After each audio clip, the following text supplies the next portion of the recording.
Good show, y'all. So like I said, we're going to, for those who are in the after party right now, the after party is actually going to be the show for next week. So I want to try something here, just a little bit different, where we're going to reintroduce ourselves again. Allow me to reintroduce myself. I knew when I said that you was going to say that. I knew that was coming. So let's see here. Let's see if this works. Hey folks, welcome to the after party. The after party is the show that we do after the Tech Jawn every week. I'm Rob Dunwood, and joining me is Tech Life Steph and Terrence Gaines. Normally the after party is reserved for our patrons, but because we're not doing a live show next week, we decided to let the world see what happens in the after party in case you would like to become a patron. So that's what we're doing. We're hanging out. We don't do tech necessarily in the after party. We kind of just talk about whatever. And Tech Life Steph, I wanted to start off the after party with asking you this question about your president of your alma mater. Man, listen. Stepping down. I mean, somebody had to fall on the sword, right? We just talked about this in the show with the CloudStrike thing and how that CEO is probably going to step down because of that fiasco. You know, FAMU had a fiasco, and the buck stops with the leadership and the guy in charge, and there's just really like granted, so tell the folks just in case they don't know. Tell what people happened. what happened. If you don't know, a few months ago, FAMU, Florida A&M University, Florida Agricultural and Mechanical University, got the largest donation ever for an HBCU. Some guy, I can't remember his name right now, pledged $237 million to Florida A&M over like 10 years. A lot of it was in stock options of his company. He had some sort of cannabis company or something to that effect. And, you know, they were at graduation this past May. You know, the president was holding up the big check, like Publishers Clearinghouse check, you know, just hype that we were getting this much money. Much publicity about largest donation ever. Alumni was all hyped. Everybody was hyped for what we, you know, had hoped it would be able to do for the university. As it turns out, this brother ain't had no money, and nobody bothered to check whether or not this brother had any money. And tried this before. The board didn't even know that they were doing this. That was like, that should have told you something. Yeah. And he's tried this before at another university, and they was like, nah. Right. and you know, what Larry Robinson is the president of Florida, was the president of Florida A&M at the time. And he said, you know, he was so impassioned about what the money could do. He ignored a lot of red flags, and he kind of took the blame for it. And I mean, you know, granted, $237 million is a lot of money, and that could put some rose-colored glasses on a lot of different people. But as the leader of a university, you don't have that luxury of not doing your due diligence. Yeah, you don't have that luxury. This is what Larry Robinson said. I saw this unprecedented gift, the potential to serve our students and our athletic programs in ways unimaginable at the time. That's what he told the trustees back on May 15th. I wanted to be real and ignored the warning signs along the way. And it's like, wait, bro, this costs you. So let me ask. So let me put this out here. Do you believe that he wanted really, like, this was something that he knew that was going to change the lives of FAMU and yada, yada, yada, so I avoided the warning signs? Or do you believe, maybe both things can be true, or do you believe that this was a popular thing that has been happening at college commencements over the past couple of years, to where somebody gets on stage and says, everybody in the audience gets free MacBooks, or everybody in the audience specifically, or like Robert Smith paid for Morehouse's tuition. I'm paying for paying for all your graduating. I'm paying for all your tuition, or whatever the case may be. I've seen those on multiple occasions, not just as HBCUs, but at commencement speeches across the country in the United States. The speakers or whomever are doing this grandiose thing.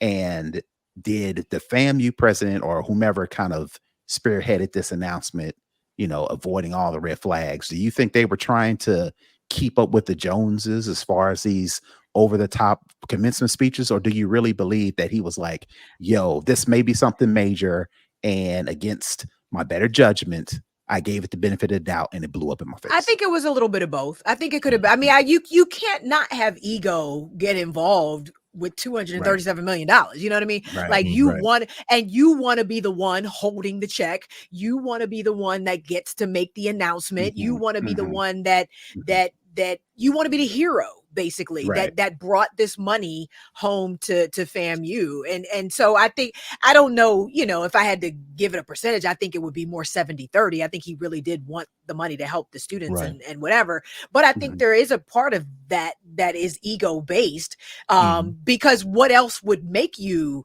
do this without vetting it properly? You know what I mean? That your desire to help kids didn't make you not vet this.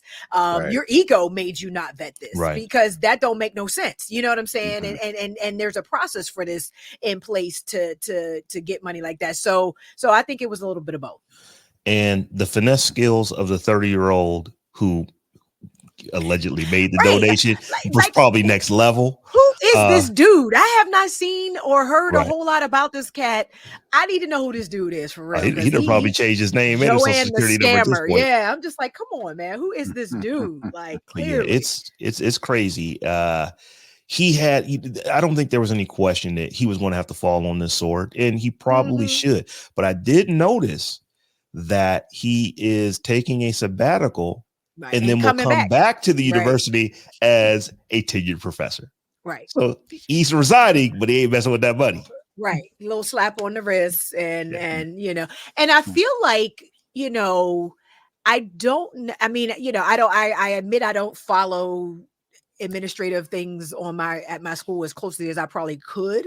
But I feel like, because he's only been the president for 7 years, so he wasn't there very long, and he was interim for a very long time before he decided to go ahead and assume the actual role. So I feel like he kind of might have been thrust into that position, not necessarily against his will, but and I don't want to say begrudgingly, but maybe stepped up because no one else would do it, and is kind of happy to be able to take the step back now.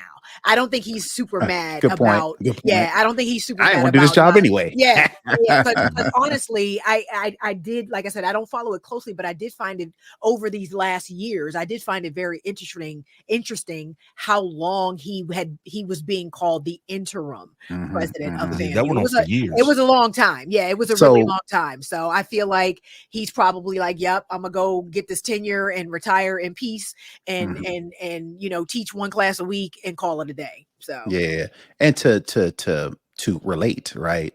My university, Tennessee State University, it currently has some shakeups at the president level, and they've got an interim guy. And Tennessee State specifically has had some issues, or has some ongoing issues, as it relates to housing, as it relates to funding, which if you take that housing and funding and you take those and apply those across all HBCUs, they're all having the same problem. Right. Yeah. Right. So, with no perfect solution, or no, visible, viable solution outside of, we need tons and tons and tons and tons of cash to correct this, which HBCUs do not have.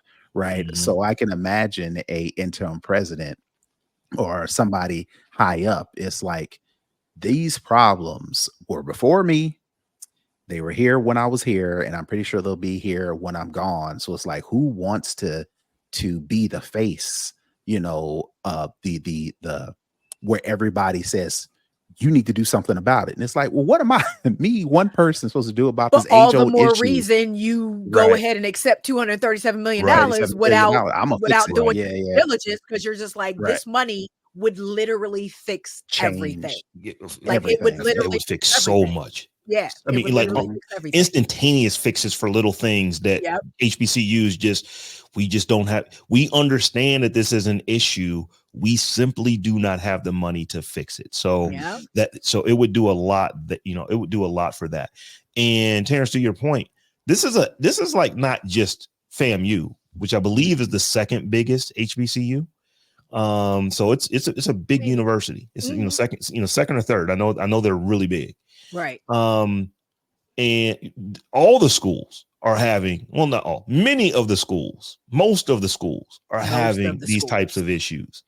And here's the other thing. In the last 2 years, I think that this year, this incoming class, it'll be the third consecutive year in a row to where HBCUs have had maximum enrollment, or I should say the, record enrollment. So my youngest, her first year was the first year that it had beat like a record that had been, maybe 8 or 9 years. Then they beat it last year into this year. And, and according to the numbers that I've heard, they'll probably beat it again for the 2024 class. So you have more and more people trying to go to HBCUs that, a problem that the schools have is that they're landlocked in a lot of ways. They don't have additional lands that, the way that their land grants are set. They can't just go out and acquire additional land. They're in many ways, they're right in the middle of a city. There's no more land for them to get. So they're constrained by space, number one. And then number two, and this is probably, as important, if not more important than space, they're constrained by money. They don't have the money to go do these things. So you have way too many students for the number of dorms that you have. So, I know A&T, where my daughter goes, they had a bunch of freshmen that were staying in hotels this past year because they just didn't have enough dorms. So they literally went out and rented a hotel and put students in the hotel for the entirety of the first semester. That's crazy. So you're seeing, I think it was Fisk, maybe University, they're building like container apartments out of shipping containers. And from what I hear, those things are sweet. They're some of the best dorms on campus at this point because, they're semi-private where, it's just you and maybe one other roommate, or sometimes it might just be you. But yeah, there's a lot of issues that are going on HBCU. And then in Florida, the political nature down there is like, well, and that's the thing. And then they're trying to use, they're trying to say the School of Pharmacy is underperforming, schools, all laws underperforming. But, I would be suspicious of those reports, based off of the type of funding and support they're getting. Because, Florida, they probably looking at FAMU as a DEI school that needs to be, defunded or whatever. So it's just always going to be some mess, basically. Yeah. I do know this. Half of Black engineers, have gone to an HBCU at some point. I think it's like 60% engineers, pharmacists, doctors, lawyers, like everybody. Like you can look at that stat for any Black professional, and half of them probably went to a HBCU. So stop playing. Right. So yeah, these schools are doing great work. So this president is no longer going to be the president. They got to figure out the date of when he actually officially moves on. But for those who are listening, I don't know how you could have gone a whole week because yesterday for us, we heard that, one President Joe Biden has decided to step out of the race, and Kamala Harris has gotten his endorsement. And it didn't even take 24 hours. We back to the birtherism again. So this is birtherism 2.0. So I just want to know, y'all might be smarter than me. Is Oakland, it's still part of the United States, is it not? So I'm pretty sure that's where she was born. I'm curious as to where you're hearing this birtherism thing, because isn't it obvious that she's, well, let me not say obvious, but who are you just like reading like social media posts? Is it something in the news that somebody is saying that she wasn't necessarily born in California? Is that what the argument, or is it just people just saying stuff over the internet? Oh, it's probably a combination of both things. But it's like people in the, in RNC, it's people, in Trump's circle, it's just people, on the internet. But the thing is, it's like what you want to be the case is not the case. What they want is that both your parents, or at least one of your parents, needs to be an American citizen for you to get it. I think that there is a large segment that just does not want birthright citizenship in the United States. If you're a naturalized citizen, that's not enough. Your parents have to be here, and they need to be citizens too.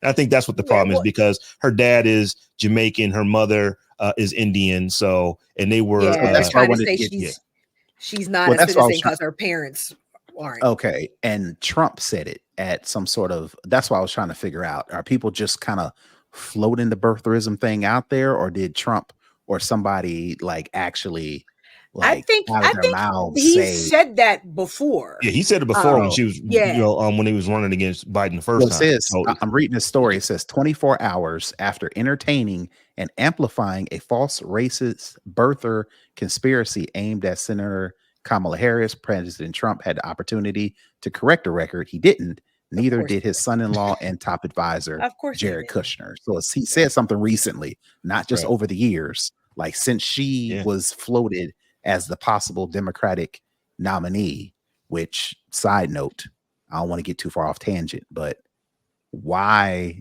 are they trying to get Biden out there and not already have the person to replace her? Now they're kind of figuring out who's going to replace Joe Biden. Conventional wisdom says, oh, the vice president. But I don't think that's necessarily the case, but I digress.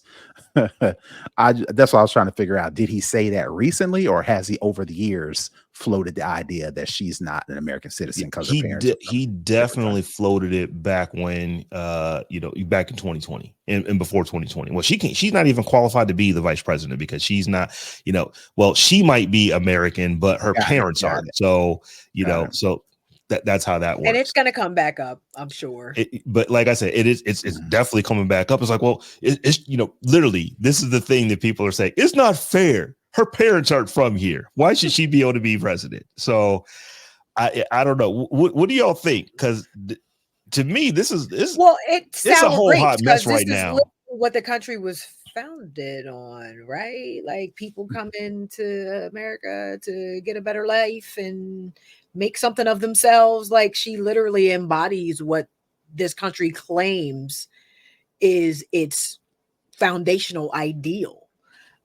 So why wouldn't you want her to be president? You know what I mean? Like I don't get it. What's the difference? I don't know. What's the difference? What's I different? I don't know. What's Can't different? figure that out. Because if this was a white man and whose parents were from, Ireland and Scotland originally, like that would literally be the selling point. Came to this country with nothing and made something of themselves and worked hard and bootstraps and Pulled them up by his bootstraps. all the rest of that rhetoric. You know what I mean? That would literally be the selling point. Why doesn't it get to be her selling point? Interesting question. It goes deeper than that, though. That was kind of coming from the right. Do you think that the Democratic Party is going to allow this? They're just going to allow her just to assume this nomination, or are they going to? Like I heard that Joe Manchin might throw his hat in. I don't think. I think there's enough people already endorsing her. Are they? Well, so my thing is, I've seen Democrats do some very, very self-destructive things, and I'm just wondering, could this be where they try to push her out too? No, I don't think so. No. But again, it goes back to my original point, though. It's like if the Democratic higher ups, whoever those people are, were really like behind closed doors over the past week or so, especially shortly after President Biden caught COVID, if they were so in his ear about, yo, you need to step down, yo, you need to step down, yada, yada, yada, whatever the case may be, it's like, all right, if you're going to have him convince him to get out, I would think the number one selling point to getting him to come out is like, look, we are all in the corner for Kamala Harris, or we're all in the corner for Gavin Newsom, or we're all in the corner for Michelle Obama. I'm just saying names, right? This is the person that we are going to hold up to replace you as a selling point to you leaving.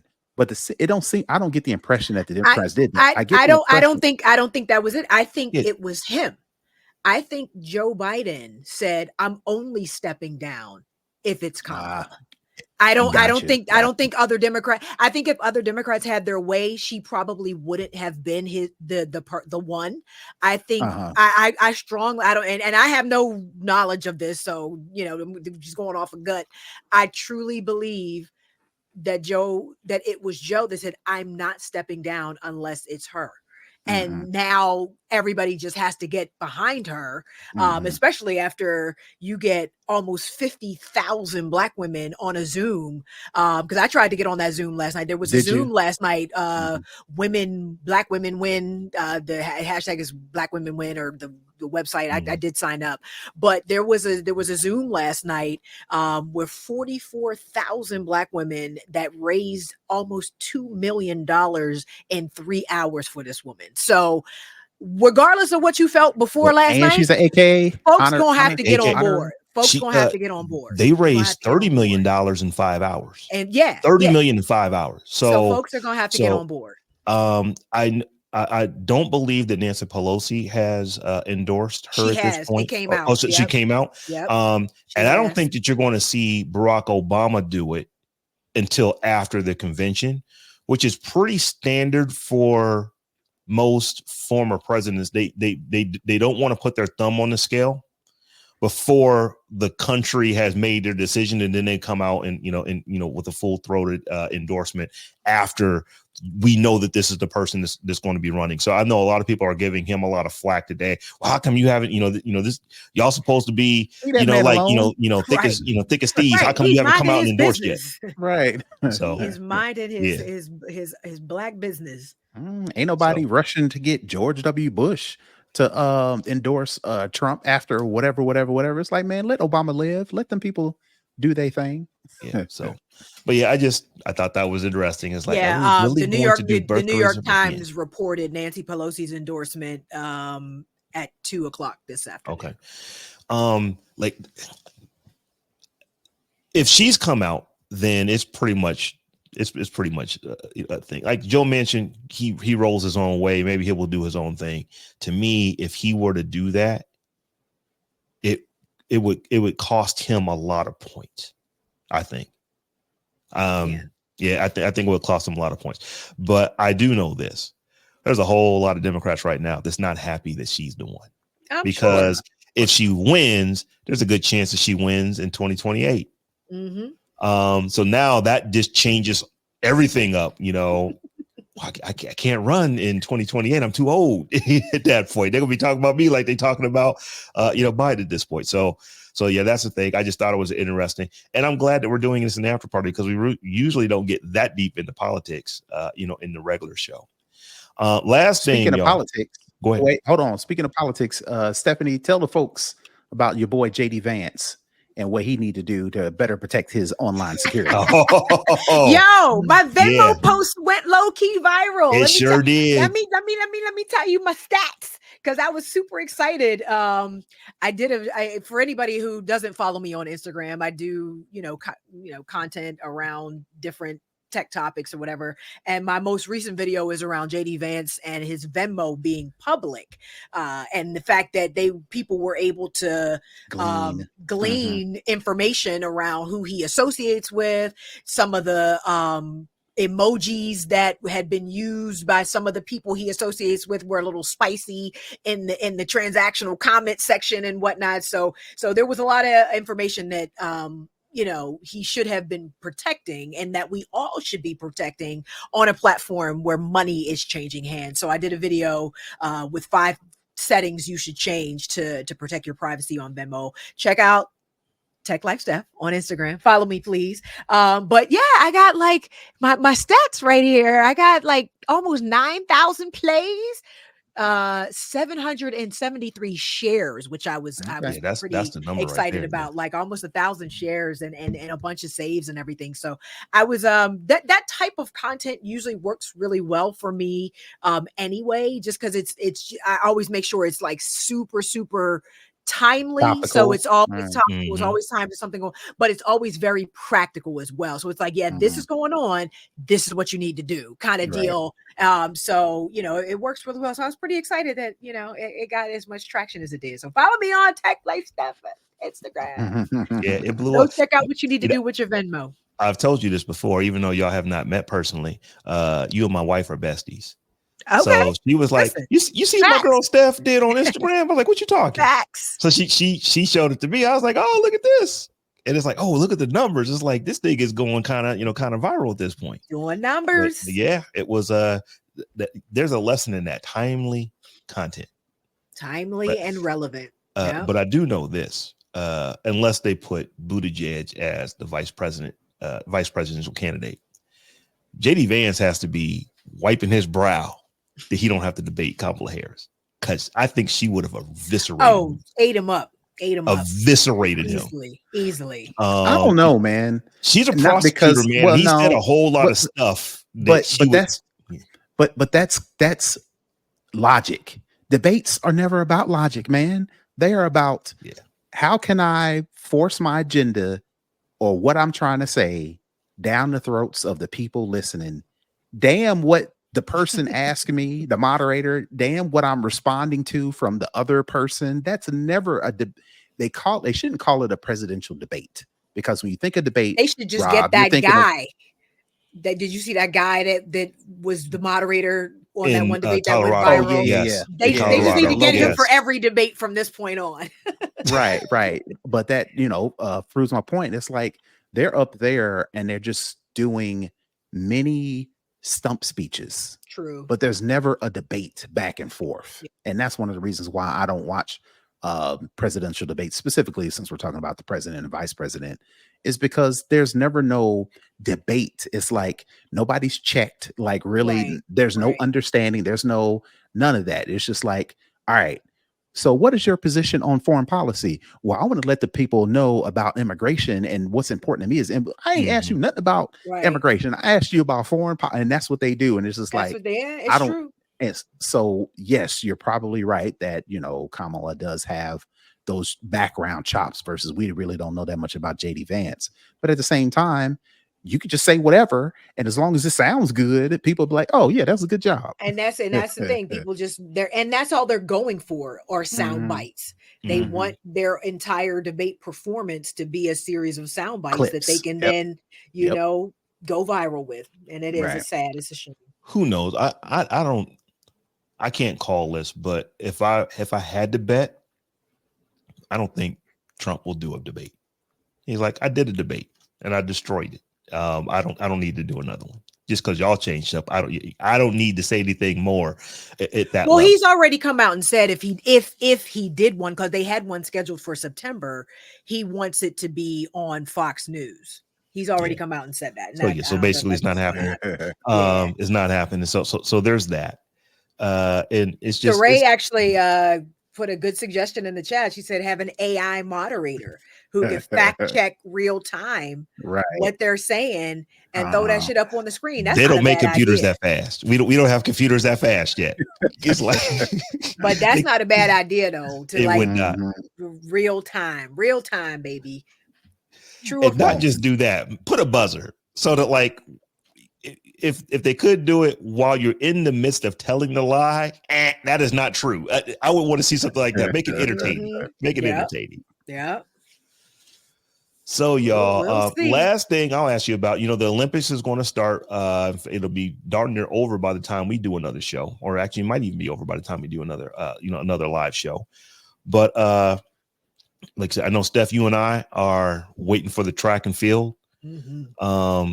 I don't think anything is going to get touched on 100 meters for men, but I think that you might see potential like 200 record fall. Definitely for women, maybe. Because they're just putting some good time. So I'm really excited to see the track and field. But I don't know if y'all have been paying attention to any of the basketball.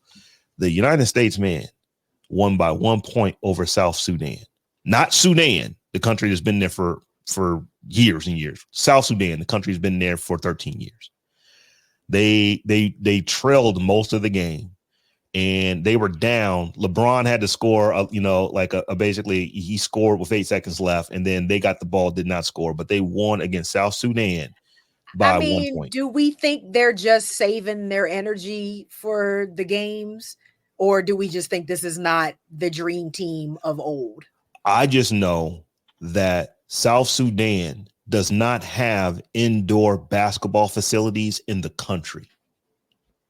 And these bros lost by, I saw a post. they, South Sudan won the game against the United States by losing 100-101. And they really did. I think that this has put them on the map because they're good. They've got NBA players. They got NBA caliber players, dudes that have been in the NBA, dudes that may get to the NBA. I think like there's a young man that's going to Duke next year, but he is projected to be the number 3 pick in the NBA draft. So this team has some NBA talent on it, but they took LeBron James and them to within 1 point of having the game tied to go to overtime or winning that game. And that just is absolutely shocking to me. Well, so again, but you have to take into consideration, these are just friendlies. These are pre-Olympic things. And I want to believe more along the lines of what Stephanie was saying, that these games really don't matter. So I could see our players, 75%, and then the Olympics come on, they ramp it up and start destroying everybody, because I think that's what we're waiting on. I think we're waiting on LeBron and Steph and all these players to just there's no doubt about it. We're destroying teams 200-75. But we're also not playing Michael Jordan, Magic Johnson, and fucking, you know what I'm saying? Like it's like, I know no shade against LeBron and Steph. Y'all not Michael and the rest of them. You know what I'm saying? So they're just, y'all, like, they were superheroes. Y'all just good basketball players. You know what I'm saying? With LeBron is up there, but it's like, this ain't Kobe, Shaq, and MJ. You know what I mean? It's a different caliber of player, I think. Honestly. And also the competition has gotten better. I would counter your argument about Michael and them. Who was Michael and them playing? True. In the Olympics? Right. They wasn't playing against Luka Doncic. They wasn't playing against Giannis. I can't even get his name out. Giannis and them. They was playing against. Not and them. Here's the thing. Giannis and them. The top 2 players, maybe top 3 players. The top 3 players in the Olympics are not on Team USA. That's crazy. And that's the thing. It's like, because the NBA now absorbs players from overseas, then they go home to play for their country when the Olympics come around. So it's just like, now you just got a bunch of NBA players playing against each other again in the Olympics as opposed to in the NBA. So yeah, the playing field has been leveled, definitely. Yeah. So you got Giannis, Joker, and Luka. They are at worst 3 of the top 5 best basketball players on earth, and none of them play for the United States. So that's part of it. But I just thought it was crazy that they actually took the United States to within a point, and they led most of the game. So it's like, the world has caught up. They are very, very good.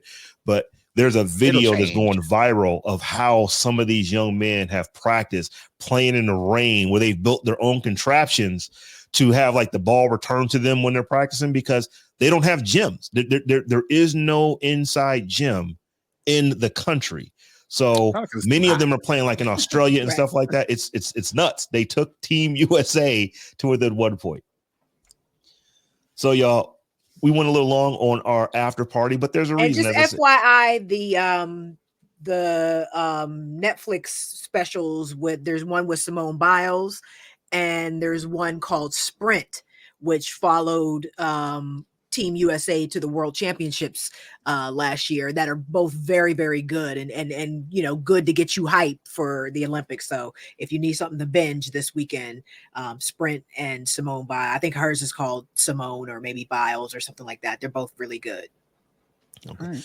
So, folks, we're going to go ahead and close out this episode of the After Party. Once again, the After Party usually is a Patron exclusive. So if you're interested in watching more shows like this, we do a half-hour show every week right after we get done recording the Tech Jawn. That is the After Party. If you're interested in that, head over to thetechjawn.com. That's the Tech JAWN thetechjawn.com/Patreon, and any one of those tiers over there will get you access to our after party. So hope you liked it. For those who have never seen it before, and hope to see you in the live stream if you become a patron moving forward. So until we meet again in 2 weeks, it'll be 1 week for people who are listening, but for 2 weeks for us. You guys all have a good time. Take it easy. All right. Take it easy. Bye.